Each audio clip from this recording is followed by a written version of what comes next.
to another episode of The Final Score. I'm your host, Harrington Gardner, alongside Nazim Trimmer-Wells, Justin Norris, and Roger McLean.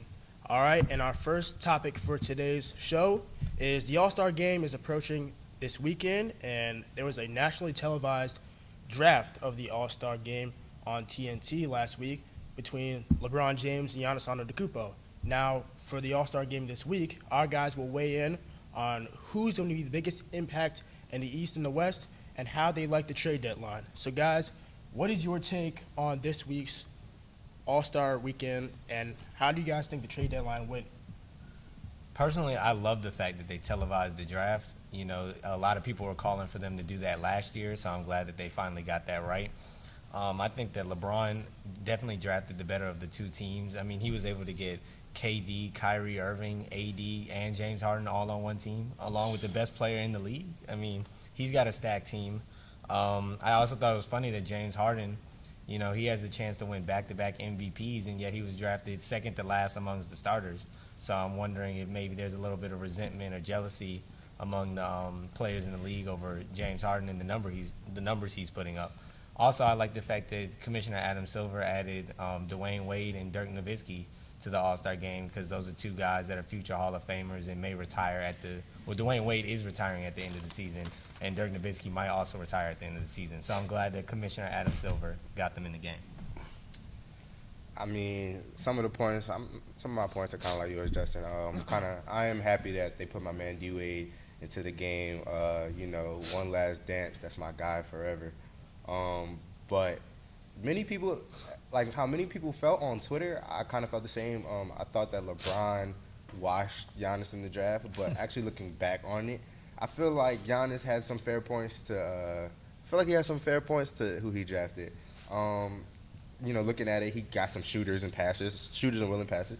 He got Steph, Kemba, PG, and if you know something about all those guys, they all space the floor. PG shooting close to 37% for three this year, something like that.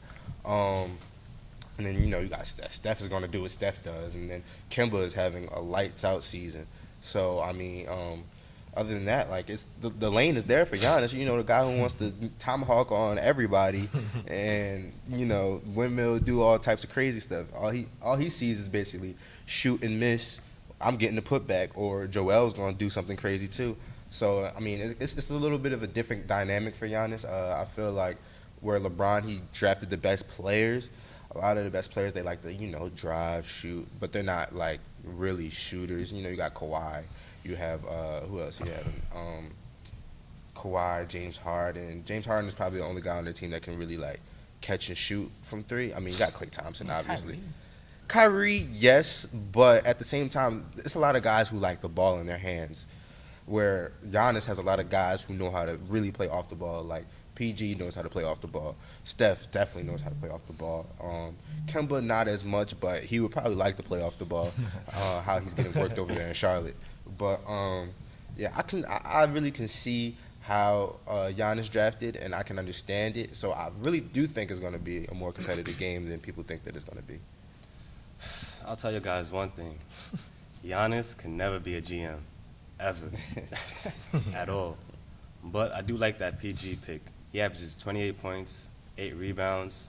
People be forgetting that he's third in MVP in the race. So I like that pick. And shout out to D-Lo, making the All-Star team. He's the youngest player to get to 500 three-pointers. So shout out to him. Go Brooklyn. There we go. Yeah, one thing I like about the draft is that the league is starting to recognize some of the younger guys that are coming up and have made the All-Star Game in years past, but are starting to make it. You mentioned D'Angelo Russell. Now Giannis Antetokounmpo is getting a chance to make his impact in the draft, getting different younger guys in. So I think it's great for Giannis and LeBron James to draft some of the best young talent in the NBA as the NBA regresses. So now what I wanted to talk about is the trade deadline. The trade deadline this year was very exciting. And it was very exciting for some Eastern Conference teams and some Western Conference teams. So which teams do you guys think made the best impact, and which teams were the big losers in trade deadline? The Sixers is the best team in the East right now, adding Tobias Harris. He's shooting 44% from the three-point line, 18 points a game. Not only can he shoot the three ball, he gets to put the ball on the floor, give Ben Simmons more options, and also add a few other vets on the team to back up that knows their roles, like Jonathan Simmons and Scott. So I think that's a good team right there. Well, I do think that the Sixers had a great trade deadline, but if I had to choose today, I think I would go with the Raptors just because of roster continuity. Because the 76ers, they're adding a bunch of new guys, and whereas the Raptors are only adding in Marc Gasol, and they're keeping the rest of that team intact. And Gasol, Marc Gasol, he's a guy, he's a big man that can stretch the floor, can pass and score out of the post, Right. and he's a former Defensive Player of the Year, so he's definitely gonna impact their defense as well. Definitely the big winner of the whole trade deadline is definitely the Sixers. Elton Brand making the move to get Tobias Harris is definitely one that screams that the process is ready to win now. They're going all in to win now. They traded Markelle Fultz, which was crazy. I don't think anybody saw that actually coming to happen at the trade line. And to get Jonathan Simmons and picks out of it, picks that they actually traded away in the Vucevic trade. They did get the second rounder back. Yeah, they get that back. And if you know one thing about the Sixers, they're gonna draft. I mean, they're gonna draft or they're going to use it as a trade asset. But really, what it goes towards is Tobias Harris. Tobias Harris, no lie, is the headliner of the trade. Definitely. And it gives them a legitimate starting five. Like all five players on the floor are a threat to go off for 20+ points, and that's really crazy. But really, it speaks to in the East and the depth. I like Toronto's addition of Marc Gasol, and they Injuries. I mean, injuries. Yeah, they just lost Fred VanVleet for 3 weeks. They're gonna have to incorporate Patrick McCaw. He's not as a good shooter as DeLon Wright was, but really, I think it's gonna come down. It's gonna come down in the East to guard play, really. And honestly, I think the Sixers, they have the best guards outside of Milwaukee, even maybe the Celtics now, and Toronto. I mean, that tandem of Ben Simmons, Jimmy Butler, and J.J. Redick is ridiculous. Those guys can go. Tobias, he's shooting 50% from the field goal. Yeah, but the East is loaded in the front court. You have Giannis, you got Marc Gasol now. Yeah, Siakam is playing lights out for Toronto. Yeah, Like he those, is. Most improved. Yeah, and then you got Joel Embiid, and those are the teams that the bigs are going to do what the bigs are going to do. But at the end of the day, it's going to be the front. I mean, it's going to be the backcourt players that make the difference. I just don't know if Philly. I don't know about their depth though. Like their starting five is very good. There's no doubt about that. But I just think the Raptors have a deep bench, and I think just to get to the deep in the playoffs in May and June, like you're gonna want to turn to a bench that's 8 deep, 9 deep. Like you're gonna want bodies to throw on the floor. I agree with you. I feel like the problem for the Sixers, that may arise, we don't even know if it's definite yet, is that it's going to be their bench depth, and also can all five of them mesh also along with their obvious end of the quarter / crunch time, issues. But I mean, to be honest, I feel like it's going to come together soon. It's going to come together. But what about the Milwaukee Bucks? This is a team that we don't really talk about as much. We always talk about Giannis Antetokounmpo. But one thing I like to focus on, I think that they're a pretty big winner in this trade, is because they acquired a lot of shooters on the outside. They did. They got Ersan Ilyasova, they got Chris Middleton, now they got Nikola Mirotic, and we all know he can stretch the floor. He's a guy who can shoot in space, and he's hard to defend for his size. So for them to get shooters around him, and for him to be able to drive and kick it out to multiple shooters, that's going to be very hard to defend in the Eastern Conference. So I think that's a really big trade. And you guys have made some very good points about Tobias Harris on the Sixers and Marc Gasol on the Raptors. But I think that Nikola Mirotic going to the Milwaukee Bucks helps them become not only a deadly three-point shooting team, but a team that can do well in the inside the paint because of Giannis' ability to score. Do you think the Bucks are going to make the conference finals? I think they have a strong possibility, but it all depends on how well Giannis can play in the postseason. All right. It's going to be interesting. That's why I don't have them win. Is make or break on Giannis. Yeah, he be folding in the playoffs. You make or break. All right. Heading into one of our last discussions of the show, the NFL Super Bowl odds have come out shortly after the Super Bowl, and the 2020 Super Bowl odds in Miami have been released. Number 1 is the Kansas City Chiefs. 2, the LA Rams. At 3rd, your Saints. 4th, the Patriots. 5th, Wow. the Chargers. 6th, the Chicago Bears. And 7th, the Pittsburgh Steelers. So, guys, what are your takes on the Super Bowl odds? You already know who's going to be there. I truly believe the Saints will be in the Super Bowl and win. 2 seasons ago, we lost to Minnesota by the miracle. This year, we got robbed. Oh, And you yes, know, we did get was robbed. robbed, It's a yeah. fact. So, every year, we kept on going up and up. And now we're going to be in the Super Bowl. Plus, we got a top 3 wide receiver in Michael Thomas. Top 3? Yes, he is. Top 3. So, you're not taking into account Odell or an AJ Green? Oh, no. Julio No. Jones? Or Julio? I got you. Okay. Julio's number 1. Brown. Okay. Julio's number 1. Okay. AB is number 2. Michael Thomas is my number 3. DeAndre is 4. Wow, And and Odell. Wow. That's a hot take. And That's listen, a hot take. Michael Thomas, people don't know, he got that dog to him, like a pit bull. Okay? He's too physical, too tall. And this season, he proves he's number 3. Oh man, that's And we got Drew Brees as our quarterback. that's a lot.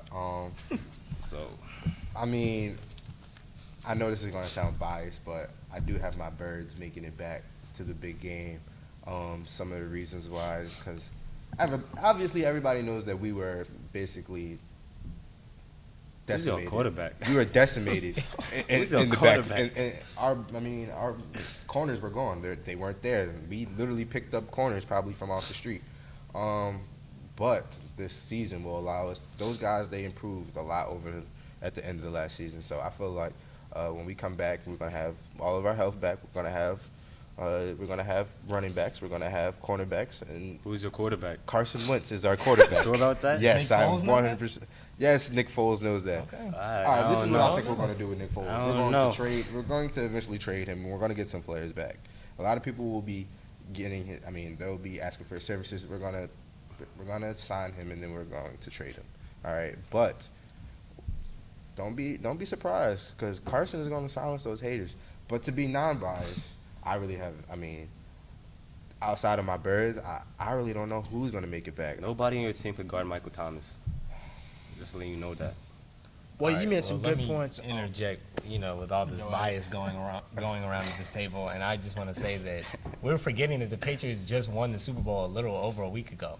So as long as they bring back Brady, Belichick, and Gronk, why are they not the favorites? The to reason repeat? why they won fact that they're because the wrong fourth team in was in these it. odds Yeah, I thought are fourth was very ridiculous. disrespectful, considering They're the fact that they ridiculous. just They won the just Super won Bowl the the Super day Bowl. after. Like, You seen the team that they played? They beat your Saints. We would have had more than 3 points. Now, while I do believe that, I do What? believe the Patriots still would have won the game. We would have had more than 3 points in the Super Bowl. Y'all would have games won. play- Y'all would have won a shootout with the Are Patriots. games played We on would've what won. ifs? Yeah. Are games played on what ifs? They Games played are on the played on what field. ifs. Come on. Yeah, That's I like mean- me saying if the Eagles made it, we would have won. Y'all Because had guess no what? chance. We did it Y'all before. had no chance. For me, I think.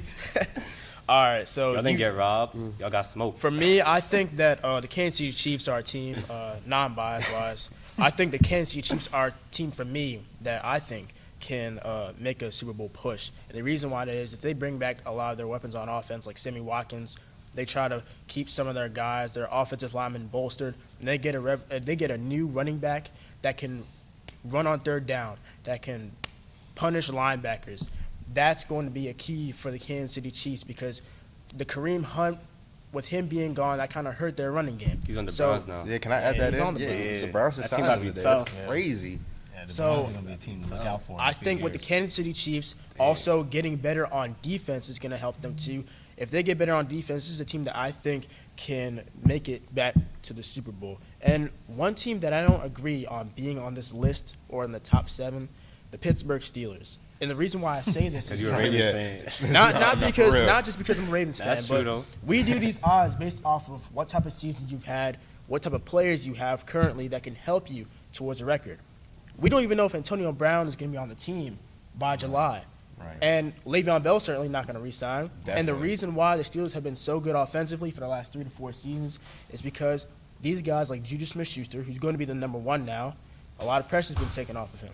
James Conner, a lot of safeties and a lot of defensive backs are double teaming Antonio Brown, so it takes extra guys out of the box so that he's not emphasized as much. So James Conner is going to struggle a little bit. Not to say that those aren't good players, not to say they're not Pro Bowl players, but I just don't think that they're going to be able to take that big leap of faith to help them win the division again. And they didn't even win their division. Can I ask So you a I don't know question? how you can be a Super Bowl favorite if all these teams above them won their division. Can I So ask you I a don't- question? With the exception of the Chargers, yeah. Knowing that the Browns got Kareem Hunt now, are you guys going to win the division? I think it'd be a challenge. I think the AFC North is going to be a slugfest because, in Baltimore, you got Lamar Jackson. You got a defense that just finished being number 1 in the entire season in total defense. And they did that without even forcing that many turnovers. They were 31st in the NFL in turnovers forced. So if you can do that and still be number 1 defense, that means schematically you know what you're doing. But, you make a good point because Baker Mayfield, along with Freddie Kitchens as the new head coach and the former offensive coordinator, they're going to have a really good offense. And there are a lot of Chargers, games that too. they should have won. They So have adding weapons. Kareem Hunt, like I said, going back to the Kansas City Chiefs point, adding Kareem Hunt is going to be a game changer for them. And you got Nick Chubb. And then, of course, outside you got Antonio Callaway, you got Jarvis Landry, and Rashad Perryman got a little, I don't feel too good I about don't him. know about 'cause- y'all this. Hey, and that young defense. And they got a good defense. They got line. that young too. defense. Denzel Ward. they got some But guys the over AFC there. North is going to be a challenge this year. I think that the Steelers will still be a relatively decent team. It'll be over-exaggeration to say they're going to be a bad team because they still got Big Ben. Mike They've still Tomlin. got Mike Tomlin. But the Ravens, I think everybody's going to be eyeing to try to take down the Birds in Baltimore. But I don't think it's going to happen. The single-hand flying bird in Baltimore, Lamar Jackson. Okay. I'm the only He one can't at this do it table all. that isn't biased. I mean, this is No. This Your, is pal- crazy. your team is This is crazy. trash. All right, Yeah, but it's- and I know that. I'm not over here trying to make excuses. All Trying right. to say they're gonna be in the Super Bowl. All right. Well, that's it for today's show. And if you guys have any topics to discuss, leave it in the comments section. And we want to thank you guys for watching today's episode of The Final Score. We'll see you guys later.